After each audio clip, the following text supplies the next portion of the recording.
दोस्तों, इंसान की बर्बादी के कई कारण हो सकते हैं, लेकिन कुछ मुख्य कारण ऐसे हैं जो हर किसी को प्रभावित कर सकते हैं।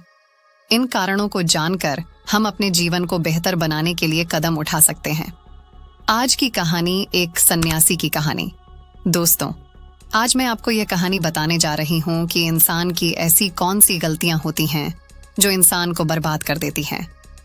अगर हम अपनी बर्बादी का कारण जान लें तो हम अपने जीवन को खुशहाल बना सकते हैं। बहुत समय पहले की बात है, एक नगर में एक धनी सेठ रहा करता था। उस सेठ के पास सभी प्रकार की सुख सुविधाएं थीं, लेकिन उसके कोई संतान नहीं थी। संतान के दुख में वह हमेशा चिंतित रहता था।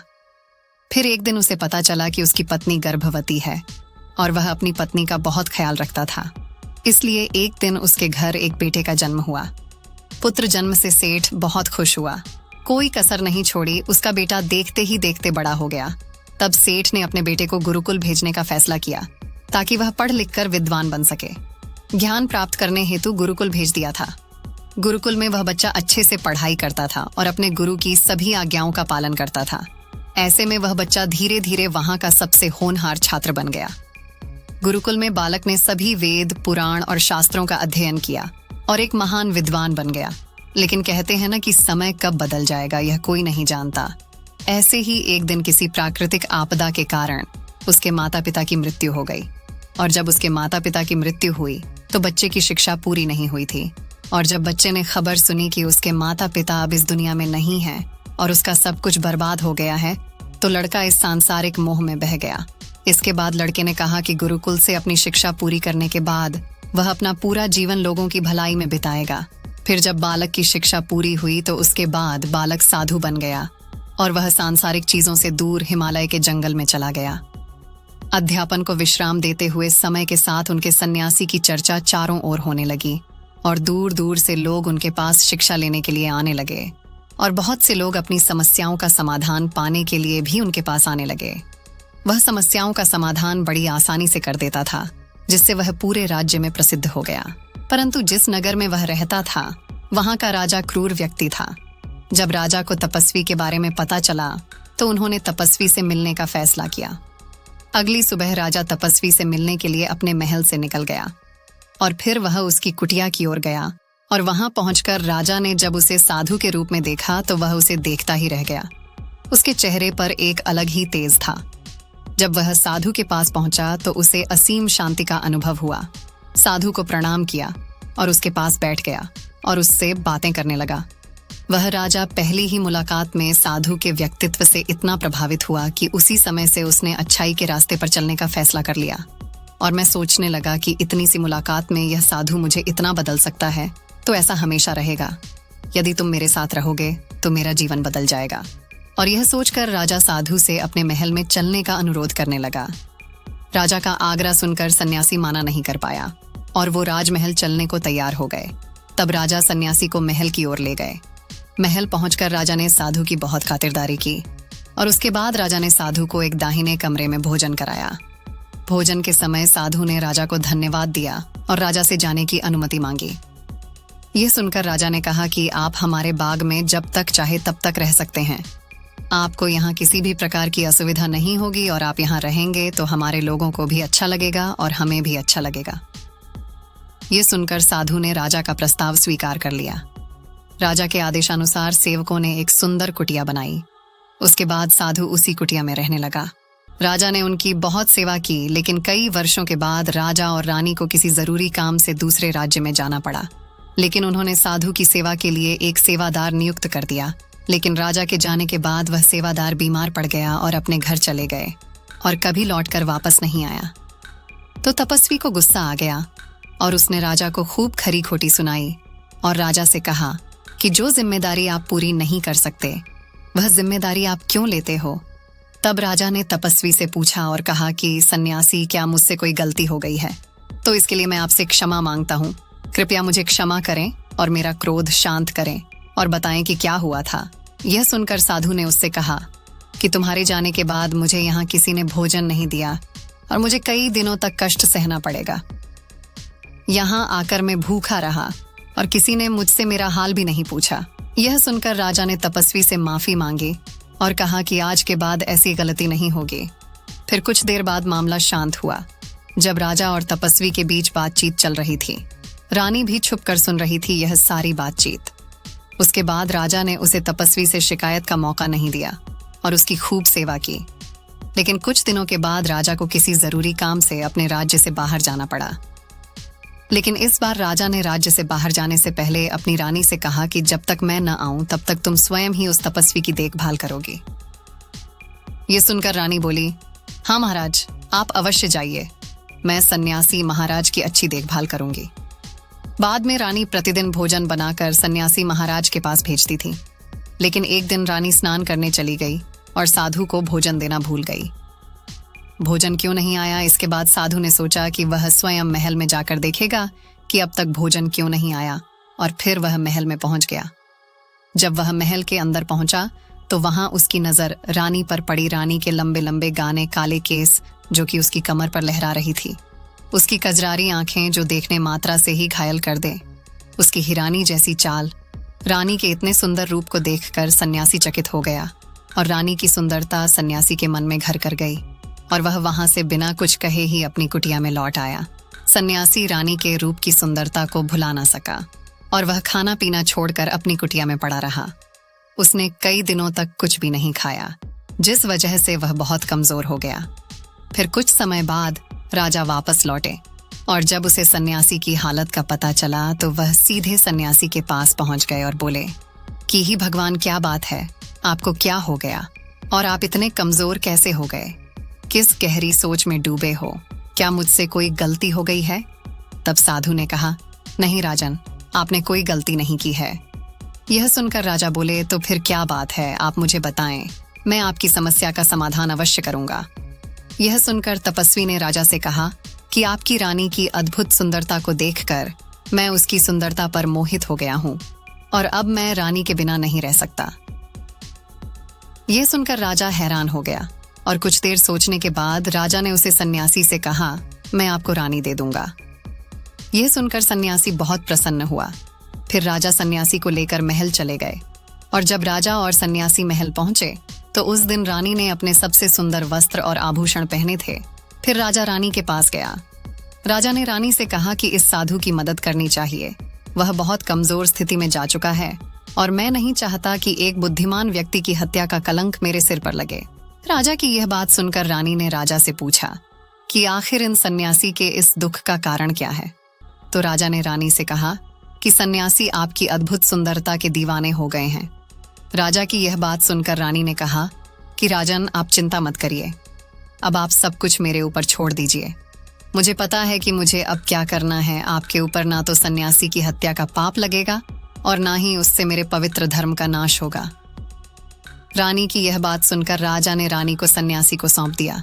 उसके बाद सन्यासी रानी को लेकर कुटिया पर पहुंचे।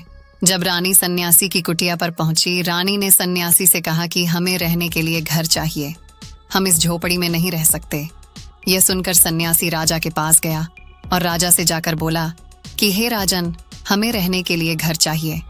सन्यासी की बात सुनकर राजा ने उनके लिए घर का प्रबंध कर दिया।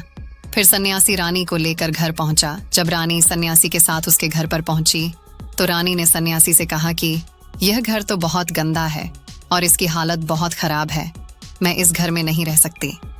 यह सुनकर सन्यासी फिर से राजा के पास गया और राजा के पास जाकर बोला कि ही राजन, जो आपने हमें घर दिया है उसे घर की हालत बहुत खराब है। सन्यासी की बात सुनकर राजा ने उसे घर की हालत ठीक करवा दी। उसके बाद फिर रानी घर के अंदर गई और नहा धोकर बिस्तर पर आ गई। तभी साधु भी बिस्तर पर आ गया। फिर उसके बाद रानी ने साधु से कहा कि आप जानते हैं कि आप कौन हैं और क्या बन गए हैं। आप एक महान साधु थे जिनके लिए राजा स्वयं सभी आवश्यक चीजें उपलब्ध कराते थे, जिनके पास दूर दूर से लोग ध्यान प्राप्त करने आते थे, जो लोगों को सत्य का मार्ग दिखाते थे, जो लोगों की समस्याओं का समाधान करते थे, जिन्हें सभी लोग गुरु मानते थे, जिसे सब लोग भगवान मानकर पूजते थे।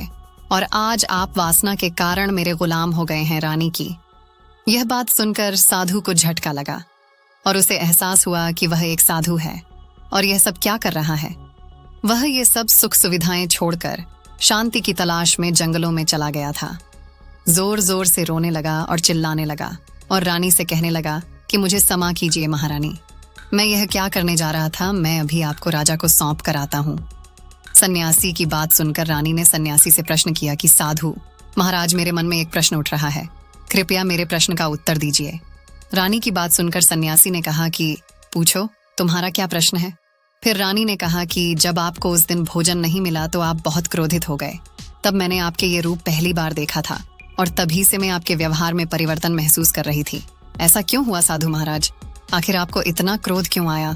रानी की बात सुनकर सन्यासी ने रानी को समझाया कि जब मैं जंगल में था तो मुझे समय पर भोजन भी नहीं मिलता था, लेकिन जब मैं महल में आया तो महल में आने के बाद मुझे सारी सुख सुविधाएं मिली और फिर मैं इन सभी सुख सुविधाओं के मोह में फंस गया और मुझे इसके प्रति लगाव उत्पन्न हो गया और फिर मुझे इसको पाने का लालच उत्पन्न हो गया और जब मुझे यह नहीं मिला तो मेरे अंदर क्रोध उत्पन्न हुआ। फिर सन्यासी ने कहा कि महारानी, सच तो यह है कि अगर इच्छा पूरी नहीं हो तो क्रोध उत्पन्न होता है और अगर इच्छा पूरी हो जाए तो लालच बन जाता है।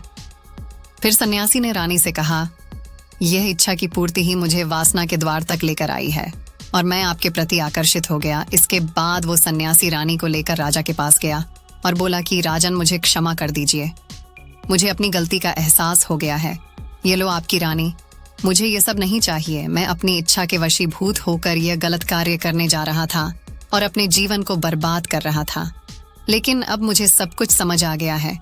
उसके बाद उसे सन्यासी ने कहा कि हे राजन, मनुष्य की बर्बादी का कारण उसकी 4 आदतें बनती है और दुनिया की हर एक व्यक्ति के अंदर ये 4 अवगुण होते हैं, लेकिन जो व्यक्ति इन पर नियंत्रण का लेता है वह दुख और परेशानियों से बच जाता है। वहीं जो व्यक्ति इन 4 दोषों पर नियंत्रण नहीं कर पाता है वो बर्बाद होने के कगार पर पहुंच जाता है। यह सुनकर राजा ने कहा कि महाराज, आप मुझे वो 4 आदतें बताइए जिससे कि मनुष्य की बर्बादी हो जाती है। फिर सन्यासी ने राजा को मनुष्य को बर्बाद करने वाली आदतों के बारे में बताया कि हे राजन, मनुष्य को बर्बाद करने वाली पहली आदत है इच्छा, क्योंकि इच्छा ही दुनिया की हर एक व्यक्ति के अंदर सबसे पहला अवगुण होता है और जो व्यक्ति अपनी इच्छाओं को नियंत्रण में नहीं रख पाता है वह जीवन के किसी भी क्षेत्र में सफल नहीं हो पाता है, क्योंकि जैसे ही उसकी एक इच्छा पूरी होती है वह दूसरी की ओर बढ़ाने लगता है और दूसरी पूरी होती है तो तीसरी इच्छा उसके मन में जागृत हो जाती है और फिर ऐसे करते करते इच्छाओं पर नियंत्रण न होने के कारण इसी जाल में उलझा रहता है और दुखी रहता है। इसीलिए राजन, जब हम इच्छाओं पर नियंत्रण पा लेते हैं तो हम हमारे मन पर भी नियंत्रण पा लेते हैं और जब हमारा मन हमारे बस में होता है तो हमें सुखी प्राप्ति होती है। फिर जो हम चाहते हैं वही हमारे साथ होता है। फिर सन्यासी कहता है कि हे राजन, मनुष्य को बर्बाद करने वाली दूसरी आदत है वासना। वासना का जन्म हमारे मन में उठने वाली इच्छाओं से होता है। जिस प्रकार इच्छा का कोई अंत नहीं होता और मनुष्य वासना के जाल में फंसता ही चला जाता है। वासना के वशीभूत होकर मनुष्य को कुछ भी नजर नहीं आता है। आज तक जितनी भी लड़ाइयां हुई हैं उनका सबसे बड़ा कारण स्त्री को पाने की इच्छा ही रही है। स्त्री के प्रेम में वशीभूत होकर राजा महाराजाओं ने आज से पहले बहुत सारे युद्ध किए हैं।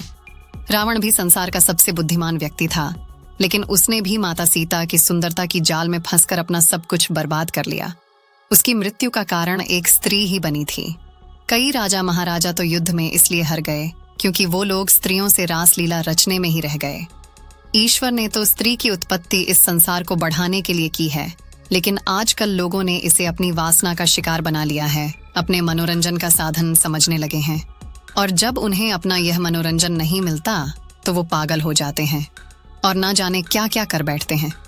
इसीलिए हे राजन, जितना हो सके उतना वासना से दूर रहना चाहिए। फिर सन्यासी कहता है कि हे राजन, मनुष्यों को बर्बाद करने वाली तीसरी आदत है क्रोध, क्योंकि जब मनुष्य की वासना की पूर्ति नहीं होती है तो उसके अंदर क्रोध उत्पन्न हो जाता है और जब व्यक्ति को क्रोध आता है तो उसे पर उसका नियंत्रण नहीं होता है और फिर वो क्रोध में आकर कहीं गलत निर्णय ले लेता है। वो दूसरों को भला बुरा कह देता है, गलियां निकल देता है और जब उनका क्रोध शांत होता है तो उन्हें अपनी गलती का एहसास हो जाता है, लेकिन तब तक तो सब कुछ बर्बाद हो चुका होता है। क्रोध के कारण मनुष्य के कई बने बनाए काम भी बिगड़ जाते हैं। जब मनुष्य के भीतर क्रोध उत्पन्न होता है तो वो अंदर से बहुत कमजोर हो जाता है और एक कमजोर मनुष्य कुछ भी नहीं कर सकता है, उसे कभी भी सफलता हासिल नहीं हो सकती। क्रोध हमारे भीतर तनाव को उत्पन्न करता है और अगर एक बार हम तनाव में चले गए तो हमारा पूरा जीवन बर्बाद हो जाता है। फिर सन्यासी कहता है कि हे राजन, मनुष्य को बर्बाद करने वाली चौथी आदत है लालच। हे राजन, लालच का फल सदैव बुरा होता है। लालच में पड़कर हम बहुत से लोगों का बुरा कर देते हैं। हर मनुष्य के जीवन में कभी ना कभी ऐसे लालच अवश्य आते हैं जब वह लालच कर बैठता है और अधिक पाने की लालसा में वह कुछ ऐसा कर बैठता है जिससे जो उसके पास था वह उसे भी गवा देता है। क्योंकि जैसे ही व्यक्ति की एक इच्छा पूरी होती है, उसका लालच बढ़ जाता है और उसके मन में और कई जन्म लेने लगती है। जो व्यक्ति लालच करता है वह कामयाबी से कोसों दूर रहता है, क्योंकि एक ना एक दिन लालच का दुश्मन सामने आता ही है। अगर हम समय रहते ही लालच को त्याग दें और उसकी जाल में ना फंसे तो हम एक सफल व्यक्ति अवश्य बन सकते हैं। फिर अंत में सन्यासी राजा से कहता है कि हे राजन, अगर मनुष्य चारों आदतों को छोड़ देता है तो उसे जीवन में सफल होने से कोई नहीं रोक सकता। जो इन आदतों को नहीं छोड़ता है उसे जीवन में बर्बाद होने से कोई रोक सकता। मैं एक सन्यासी होकर इसकी जाल में फंस गया था, तो सामान्य मनुष्य तो इससे बच नहीं सकता। इसीलिए हे राजन, मनुष्यों को इन आदतों से हमेशा बचना चाहिए।